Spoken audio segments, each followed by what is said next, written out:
Fail Afridi का तर्ज अमल different होगा। अगर वो कहीं खैबर पख्तूनख्वा हाउस में होता और वहाँ पे पुलिस उसके लिए जाती तो शायद उसका तर्ज अमल वो ना होता जो गंडापुर का था। लेकिन ये तो वक्त आने पे पता चलेगा।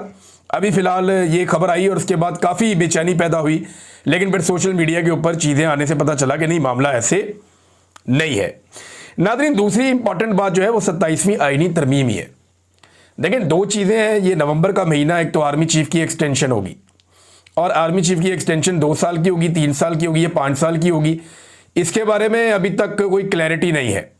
चीज़ों को लंबा किया जा रहा है और तमाम सिक्योरिटी फोर्सेस के हेड बनने की एक ख्वाहिश है आर्मी चीफ की, जिसके लिए उन्हें एक नया ओहदा CDS का दिया जाएगा। और पसे पर्दा क्या चल रहा है इसमें कोई बात नहीं करता, कोई इसके ऊपर खबर नहीं देता। लेकिन जब भी कोई काम करती है पाकिस्तान की एस्टेब्लिशमेंट, पाकिस्तान में ख़ास तौर पे गुज़िश्ता 4 सालों से